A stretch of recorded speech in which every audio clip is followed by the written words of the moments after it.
돋는 해의 아침빛이란 제목으로 같이 말씀을 나누기 원합니다.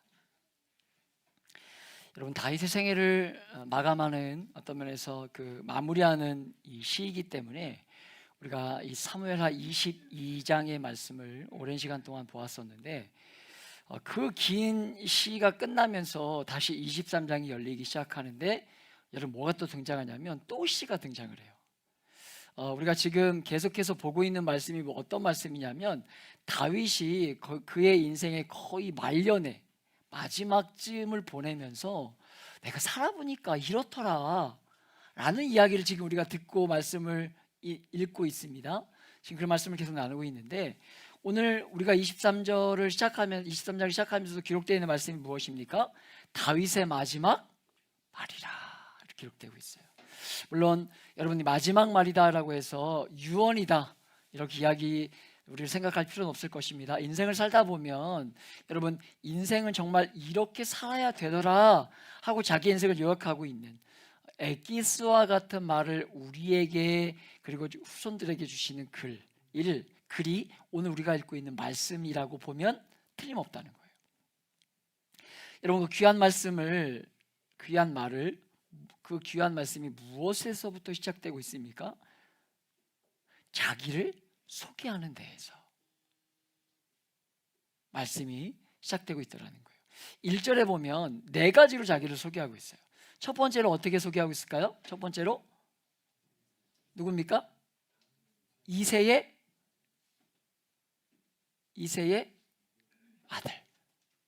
그리고 두 번째는 높이 세워진 자. 세 번째는 야곱의 하나님으로부터 기름 부음을 받은 자. 그리고 네 번째로 이스라엘에 노래하는 자.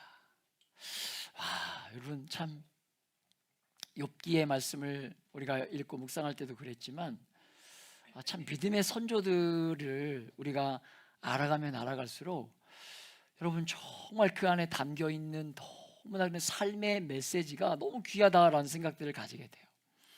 여러분, 네 번째의 말씀이 뭐라고 자기를 어떻게 소개하고 있냐면 이스라엘에 노래하는 자. 얼마나 아름답습니까?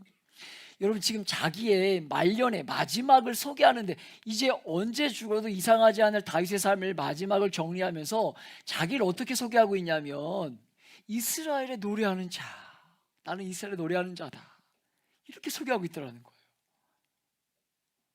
여러분, 인생의 말년에 여러분을 뭐라고 소개하고 싶습니까? 우리 교회 안에도 인생의 마지막에 그렇게 소개할 수 있을 법한, 자기를 그렇게 소개할 법한 사람이 한 분 정도 계신 것 같아요. 헤세드 교회에 노래하는 자, 이렇게 소개하는 사람이 있을 법도 할 것 같아요. 음악을 잘하는 자, 이렇게 보기보다는 삶의 모든 자리에 시와 노래를 가지고 자기의 삶을 말하고 고백했던 자, 삶에서 만났던 수많은 그 하나님의 모습들을 시와 노래로 담아서 말하기를 좋아했던 자, 그게 다윗이에요. 여러분, 왜 시와 노래가 중요합니까? 이 시와 노래는요, 이 다윗이 경험하고 느꼈던 것들, 응축된 언어로 축소시켜서 드러내는 표현이기 때문에, 그가 인생을 살아오면서 경험했던 그 삶을 응축적으로 표현하고 있는 것이 시와 노래이기 때문에 중요한 거예요. 여러분, 인생을 마무리하면서 노래하기를 좋아하는 자, 노래 잘하는 자. 세상 사람들은 여러분요, 그 사람의 스펙이 어떠한가, 그 사람의 지위가 어떠한가, 여러분 그런 것에 전부 다 마음을 빼앗겨 살아가지만, 다윗은 여러분요, 믿음의 선배들은요, 가슴에 노래가 있는가? 하나님을 향한 고백이 있는가?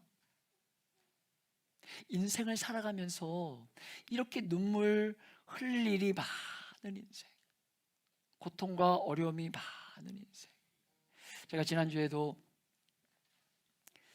제자들 선교회라는 캠퍼스 선교단체에 가서 특강을 하고 왔는데, 제가 죄송하지만 청년 대학생들을 대상으로 그런 얘기 해줬어요. 예수 믿으면 삶이 힘들 수 있다, 이런 얘기를 해주고 왔어요. 여러분요, 이제 막 갓 21살, 이제 20살부터 23살까지의 청년들이 있었는데, 제가 그들을 향해서 특강을 하면서 인생은 여행길과 같아서 여행길에 늘 좋은 일만 있는 것이 아니라 여행하다 보면 싸우기도 하고 갑자기 재난을 경험하기도 하고, 그런 것처럼 예수를 믿는 인생길인 우리의 삶은 고난이 얼마든지 우리의 삶 가운데 있을 수 있다, 이런 이야기를 해주고 왔는데, 여러분요, 다윗이 그 아픔이 많은데도 삶의 어떤 순간에 나의 삶을 규정짓고 특정짓는 것은, 여러분요, 그것이 무엇이냐면 입에 늘 떠나지 않았던 노래요 시였노라.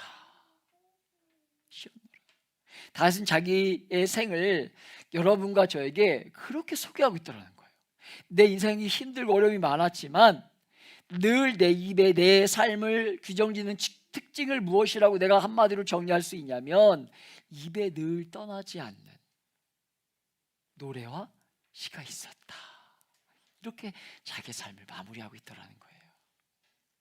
계속 보고 있지만 다윗이 사실 자신에 대해서 얼마나 하고 싶은 말이 많았을까요? 여러분, 다윗에 대해서 좀 아시는 분이 계시겠지만 다윗의 시작이 누굽니까? 이 물맷돌로 누구를 이긴 자? 골리앗을 이긴 자. 성경에 보면 2m가 넘는다, 이렇게 기록되어 있어요. 2m가 넘는 장신을 이긴 자. 참 뭔가 이렇게 좀 울컥하지 않습니까? 다윗이 그 어린 나이에 여러분 전쟁터에 가가지고 물맷돌 하나로 뭐라고 부르냐면, 나는 만군의 여호와의 이름으로 나아간다. 그 꼬맹이가, 그리고 2m가 넘는 그 장군을 벌벌벌벌 떨면서 이스라엘 그 누구도 상대하지 못하던 골리앗을 다윗이 무너뜨려요. 여러분, 얼마나 아름다운 인생입니까? 여러분, 평생 그 자랑만 하면 다닐 것 같아요. 평생 간증만 하면 그 얘기만 나올 것 같아요.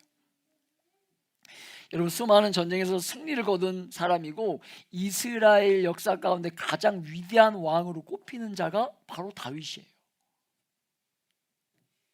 여러분, 너무나 화려합니까? 그렇다면 이렇게도 표현할 수 있어요. 다윗은요, 사망의 골짜기를 통과한 자, 그리고 인생의 어려움이 뭔지를 아는 자.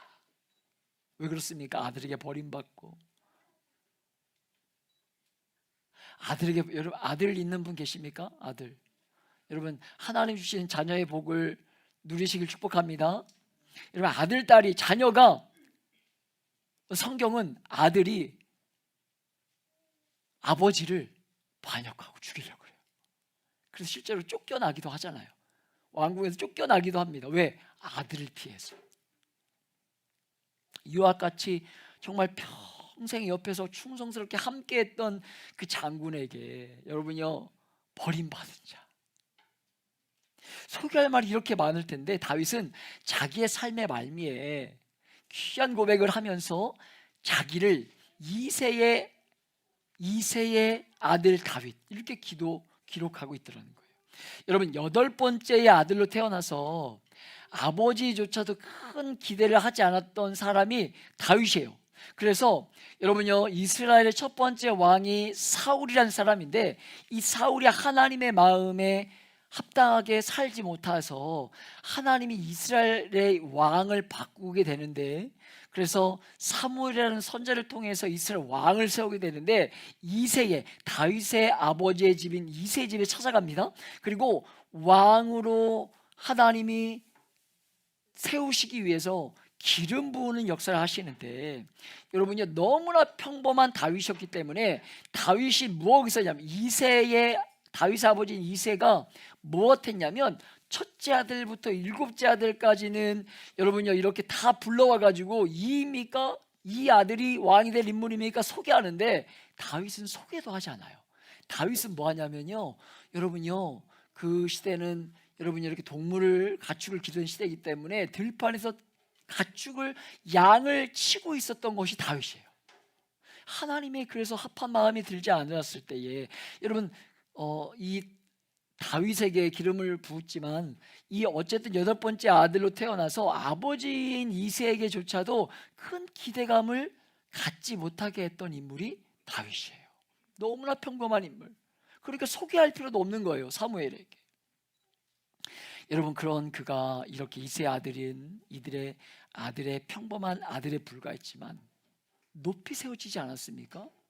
높이 세워졌다고 성경이 자기를 기록하고 있어요. 왜 성경은 높이 세워졌다고 얘기하고 있습니까? 야곱의 하나님께로부터 기름 부음을 받은 자이기 때문이라는 거예요.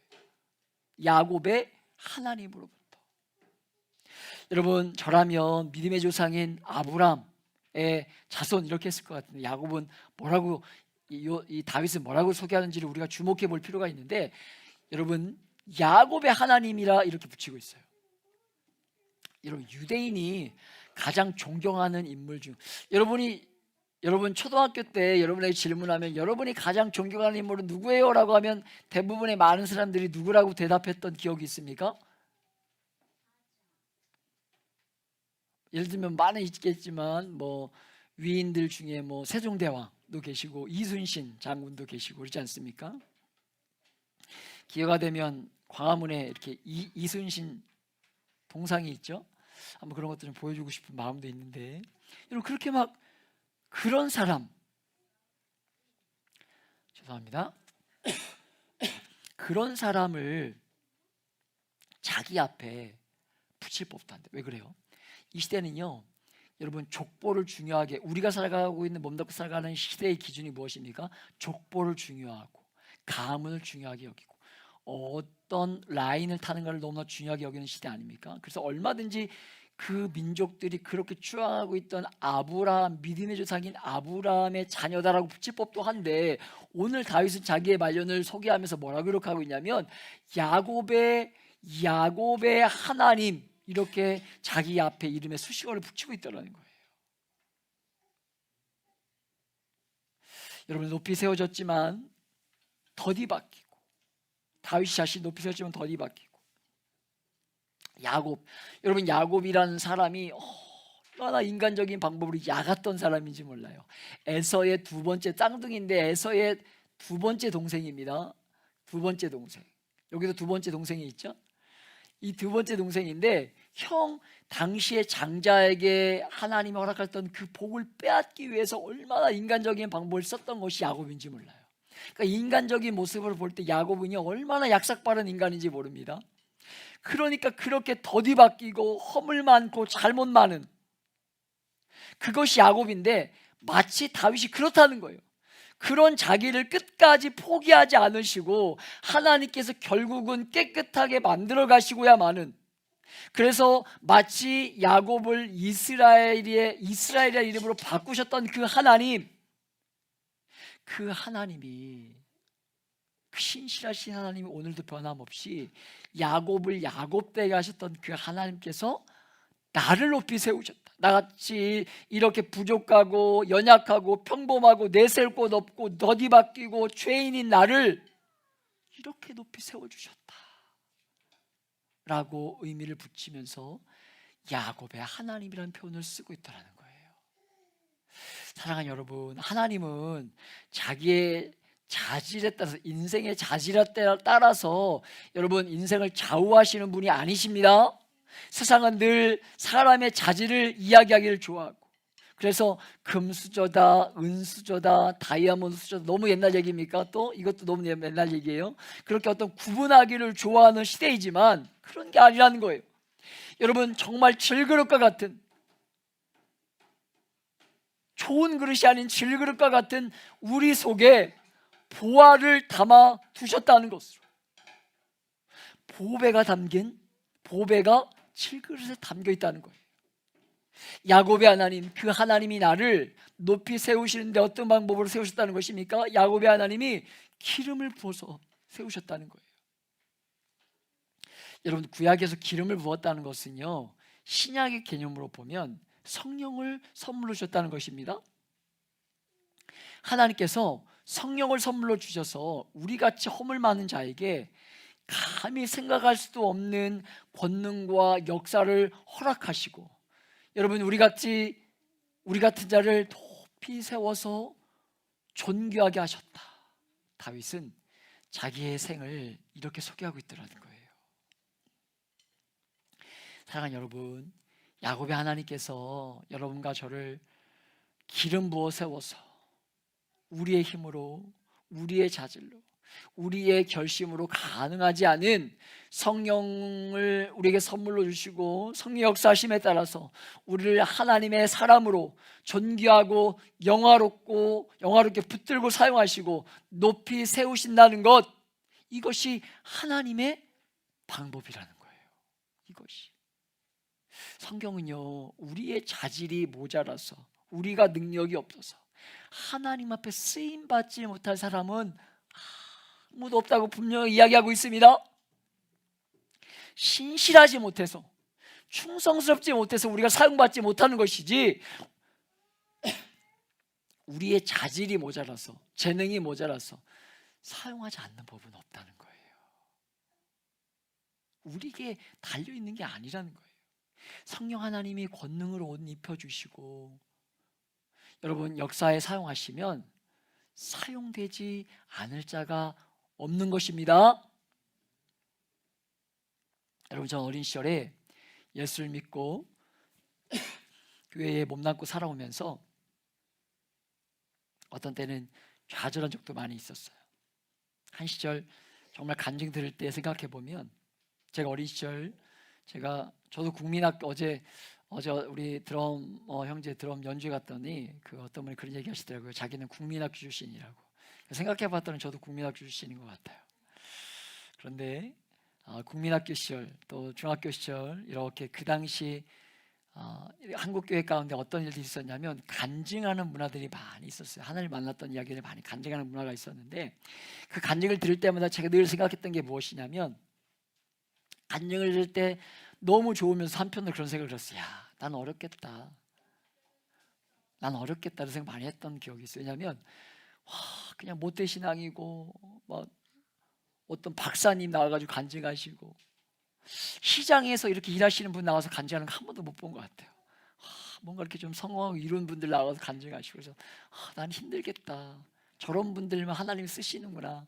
나는 농부의 아들이고 부모님은 예수도 안 믿고, 나도 뭐 여전히 예수 믿는다고 말하지만 너무나 내 삶이 갈팡질팡하고, 그런 제 삶을 보면서 나는 어렵겠다 이런 생각도 했던 적도 있어요.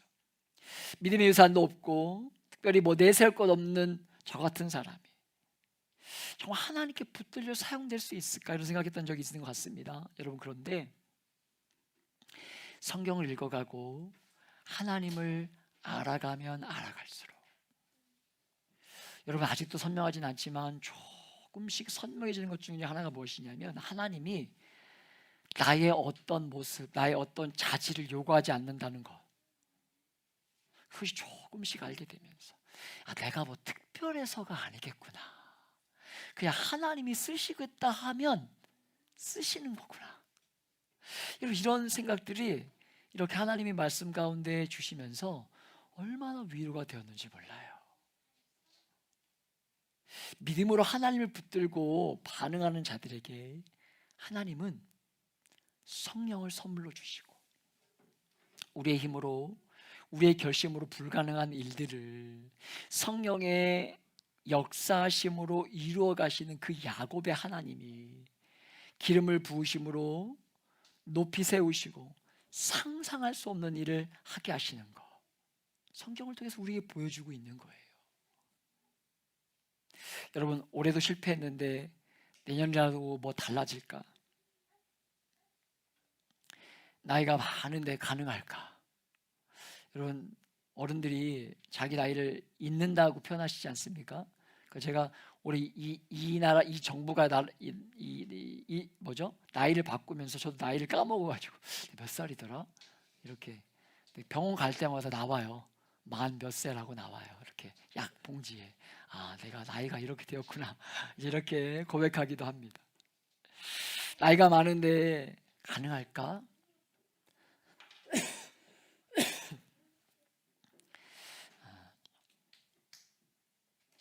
죄송합니다. 신앙의 시간이 짧은데 가능할까? 여러분, 아니라는 거예요. 성경에 보면 여러분 오후 5시에 이 포도원에 온 일꾼, 포도 따러 온 일꾼도 오후 5시면요 곧 해져요. 근데 그 시간에 늦게 온 포도원의 일꾼도 하나님이 얼마나 귀하게 여기시는지, 하나님의 성령의 손에 붙들어 사용되는지 우리는 기억할 필요가 있는 것입니다. 여러분, 충성스럽게 믿음으로 반응하는 모든 자는요 하나님의 귀한 일꾼이 될 수 있는 줄 믿으시길 축복합니다. 사랑하는 여러분, 하나님은 특수한 사람만 좋아하는 것이 아니라, 여러분 그런 분들 너무 귀하게 사용하시지만, 그러나 이세의 아들 같은 평범한 저와 여러분도 얼마든지 귀하게 사용하실 수 있다는 거예요. 여러분, 그렇기에 절대로 나 같은 것이라고 말하지 않기를 축복합니다. 노래 잘하는 자입니다.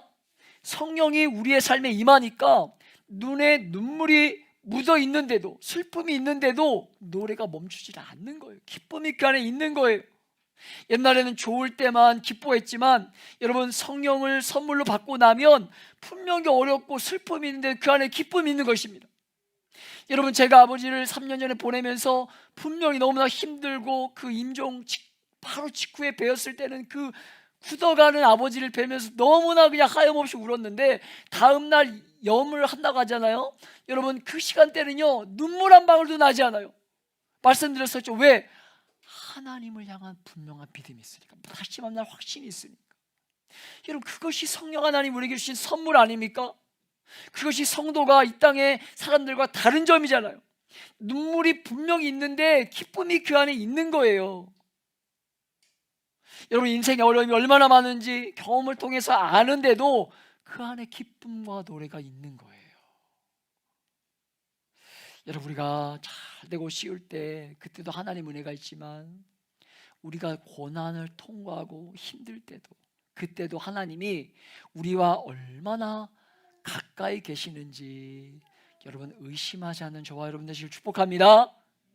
그때도 하나님은요 절대로 하나님은 당신의 자녀를 고통 가운데 그냥 내버려 두시는 분이 아니라는 거예요.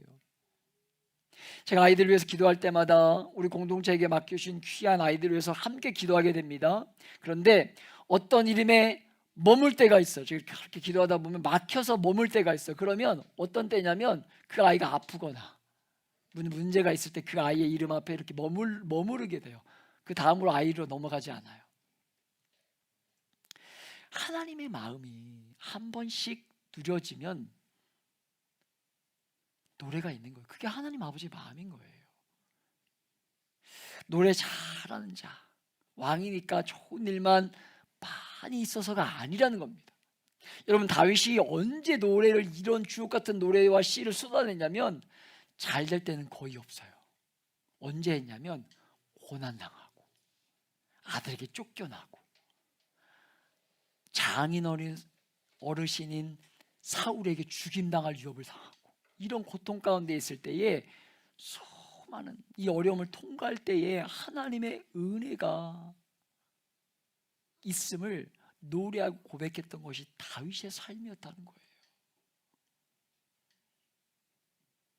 여러분, 저는 정말 우리 귀한 헬세드교 공동체 여러분이 하나가 졌던 면에서 노래 잘하는 사람 되기를 정말 축복합니다. 여러분, 이미 음악성 특별한 분들도 있지만 그런 노래, 지금 제가 드리는 말씀이 노래 그냥 이렇게 노래 잘하는 달란트를 받아서 그런 은사를 받기를 원하는 것이 아니라, 여러분 이 땅에서 삶을 마무리하는 그날까지 주님과의 만남이 있기 때문에, 그 순간이 어려운 순간이든 좋은 순간이든 하나님의 만남이 있기 때문에 가슴에 노래가 있고, 어려운 가운데도 슬픈 가운데 기쁨이 있고, 여러분 그런 시가 그려지는 그런 삶 여러분 살기를 정말 기대하는 것이고, 그런 삶 살 수 있다면 여러분 그것이 바로 성도의 삶 가운데 정말 명예이고 상장이고 훈장과 같은 것 아니겠습니까? 그런 것이, 사랑하는 여러분, 이렇게 다윗이 자기를 소개하면서 자기 삶의 교훈이, 인생을 살아보니까 이렇게 살아야 되겠더라. 여러분 이렇게 한마디로 뭐라고 정리하고 있습니까? 2절을 같이 한번 읽어볼게요. 2절을 같이 한번 읽어봅니다. 시작. 여호와의 영이 나를 통하여 말씀하시며 그의 말씀이 내 혀에 있도다. 여러분 마치 선지자처럼 하나님이 자기 혀를 가지고 말씀하신다는 것입니다. 자기가 이제 나누려고 하는 이 말이 하나님의 말씀에 충실하고 계시를 받았다 이렇게 말할 수는 없지만 하나님이 말씀과 똑같이 일치한다고 말하면서 요약하고 있는데 그 내용이 뭐냐면 3절 같이 읽어볼게요. 시작. 이스라엘 반석이 내게 이르시기를 사람을 공의로 다스리는 자 하나님을 경외함으로 다스리는 자여. 아멘. 인생을 어떻게 살아야 된다고 지금 고백하고 있냐면 첫 번째로 공의롭게 살고 두 번째 하나님을 두려워하면서 살아갈 수 있어야 한다는 거예요. 이 두 가지로 요약하고 있습니다. 여러분 이 땅을 살아가는 성도는요 공의라는 기준을 따라서 살아야 하고 하나님을 향한 두려움을 가지고 가슴에 정말 그렇게 따라서 살아가야 된다는 거예요. 인생의 삶을 거의 달려와 보니까 결국 뭐라는 거예요? 이 두 가지가 핵심이라는 거예요. 하나님의 공의에 따라 살고 하나님을 두려워하며 살 수 있어야 되는 것입니다. 여러분 왕이고 권력을 가지고 있었지만 그 권력을 가지고 원하는 대로 살면 안 되고 살아보니까 내가 왕이니까 내 뜻대로 내 힘대로 사니까 그러면 안 되는 거고 공의라는 기준 앞에 굴복하며 살 수 있어야 된다는 것입니다. 자기가 제일 높은 사람이니까 자기의 생각과 뜻대로 안 되고 자기의 생각과 뜻대로 살면 안 되고 공의라는 하나님의 말씀해 주는 그 교훈 앞에 자기를 굴복하며 살아야 그게 진짜 인생을 사는 지름길인 것 같더라 라고 이야기해 주고 있는 거예요. 여러분 제가 이렇게 사람들을 보면 높은 자리에 올라가서 자기 멋대로 살고 싶어하는 사람들 많이 있음을 보게 됩니다. 그러나 그렇게 해서는 안 된다는 것으로 여러분 권세 아래에 있는 자처럼 그렇게 살아야 된다는 거예요. 우리가 몸담고 살아가는 이 시대는요 갑질하는 거에 대해서 얼마나 많이 비판하는 사회인지 몰라요. 분명히 경계될 것입니다. 갑질하는 것에 대해서. 그런데 바르고 건강하게 순종하는 것 어떤 면에서 제대로 모르고 가르치지 않는 사회이지 않는가라는 생각도 해보게 돼요. 여러분 정말 권위에 순종하고 바르게 건강하게 순종하는 것 중요하지 않습니까? 갑질하지 않는 것도 중요하지만 여러분 정당한 권위 앞에 순종하고 질서 앞에 여러분 그렇게 낮출 수 있는 것도 너무나 중요한 거예요. 여러분 원하는 대로 자기 방식대로 사는 것이 바르게 사는 것이 아닙니다. 하나님의 질서와 권세 아래에 사는 사람처럼 하나님을 두려워하는 것이 저와 여러분의 삶에 묻어나야 그게 진짜 제대로 사는 것이라는 거예요. 자기가 원하는 대로 살고 자아를 실현하며 살아가면 살게 되는 게 아니라는 거예요. 여러분 부모가 자녀들에게 좋은 것 주기를 원하죠. 어떤 부모가 자녀에게 여러분 좋지 않은 것 주기를 원하겠습니까? 제가 생선을 참 좋아하는데 저도 누군가의 귀한 아들이잖아요. 제가 부모님 댁에 가면 생선을 늘 구워주세요. 그 80 넘으신 노모가. 그래서 생선을 제가 그렇게 좋아합니다. 근데 제 아이들과 있으면 제 아이들도 어쩜 그렇게 생선을 좋아하는지 입도 못해요. 생선은 비싸니까 많이 못 사 먹지 않습니까? 어쩌다 먹으면 아이들 다 주고요 뼈발라 먹고 있어요. 이렇게. 그게 부모의 마음이잖아요. 그게 부모의 마음입니다. 여러분 그런데 원하는 거 원한다고 다 들어주면 그 인생이 제대로 클 수 있겠냐는 거예요. 얼마나 뜻대로 안 되는데 우리가 인생이 얼마나 자기 뜻대로 안 되는데 원하는 거 다 들어주면서 어떻게 자녀를 제대로 키울 수 있겠습니까? 때로는 안 된다 이렇게 여러분 해야 되는 건 아니겠냐는 거예요. 하나님이 두려워서 하고 싶은 거 우리가 인생을 살아가면서 하고 싶은 거 안 할 줄 알아야 하지 않겠냐는 것입니다. 여러분 하나님에 대한 두려움은 없고 원하는 것 꼭 때를 써서 받아내야 인생이 제대로 사라지는 것처럼 그렇게 정말 키우지 않기를 축복합니다. 여러분 말씀드렸지만 정말 우리 공동체가 안에만 우리끼리만 머물러 있지 않고 여러분 정말 어느 때가 되면 밖으로 나갈 수 있는, 지금도 밖으로 나가고 있지만 여러분 그런 가치를 넘어서 정말 여러분 정말 우리가 어떤 시기가 되면 겨울에 우리가 휴가를 일부러 내서 연탄 봉사도 좀 가고 어려운 일도 이렇게 여러분 힘든 분들을 위해서 때론 내 소중한 것이 그것이 시간이든 물질이든 재능이든 무엇이든지 들여서 여러분 기꺼이 그들을 위해서 포기할 줄 아는 여러분 그런 저와 그런 우리 아이들이 우리 공동체 안에서 그런 자람에 있기를 정말 기도하고 있어요. 이 땅을 살아가면서 원하는 대로만 하며 사는 것이 전부가 아닙니다. 높은 자리에 가서 여러분 나를 바꾸지 않으면 여러분 남만 바꾸려고 하면 망하는 거예요. 높은 자리에 가서 종노릇하며 남 섬기려고 해야 그게 진짜라는 거예요. 여러분 하나님을 경외하고 이 땅을 정말 공의로 여러분 행하며 살 때 어떤 일이 생긴다는 것입니까? 여러분 저 4절 한번 같이 읽어볼게요. 4절을 같이 한번 읽어봅니다. 시작. 그는 돋는 해의 아침빛 같고 구름 없는 아침 같고 비 내린 후에 광선으로 땅에서 우미 돋는 새풀 같으니라 하시도다. 아멘. 여러분 너무나 귀한 표현 아닙니까? 돋는 해의 아침빛 같다는 거예요. 올해는 물론 1월 1일 날 날씨가 안 좋아서 돋는 해를 보기가 어렵다고는 하지만 2024년에 여러분 이 해가 돋기 전에 여러분 새벽이 얼마나 춥고 캄캄한지 아시나요?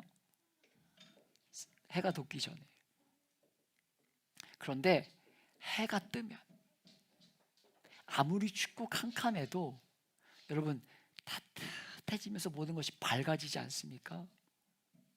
밝아지잖아요. 아침에 해가 돋을 때 이렇게 막 제가 지금 기침하고 있는데 이러면서 뜨는 해 본 적 있어요? 막 감기 걸려가지고 해가 감기 걸려가지고 아이고 이런 해 본 적 있어요? 아니에요. 아닙니다.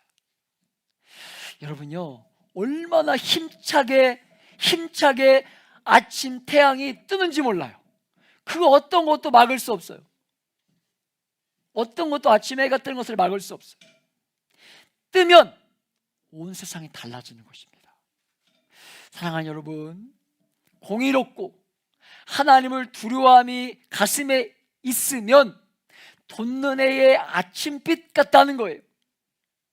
한 해를 마무리하고 새로운 한 해를 시작하는 여러분, 정말 우리 새롭게 시작하는 이 한 해, 오늘 다윗이 고백하고 있는 것처럼 그렇게 살아내기 위해 애쓰고 힘쓰심으로 아침에 뜨는 태양처럼 어둠을 걷어내고 세상을 힘있게 밝히며 생명력 있게 복음을 전하고 여러분의 매일의 삶 가운데 정말 그 기쁨과 여러분의 아침에가 뜨는 것처럼 세상을 마주하는 어려움들을 어떤 어둠이 있고 어떤 차가움이 있고 어떤 구름이 있더라도 여러분 반드시 힘있게 떠오르는 그 힘 아침에처럼 우리가 맞이하고 있는 이 시대를 여러분요 맞이하고 있는 어려움이든 기쁨이든 믿음으로 그 아침에처럼 돌파해 나갈 수 있는 그런 생명력 가지고 이 땅을 살아내고 나 살 뿐만 아니라 누군가를 살려내며 살아갈 수 있는 저와 여러분의 삶이 되시길, 그렇게 맞이하는 2024년 삶이 되시길 예수님의 이름으로 축복하며 기도합니다.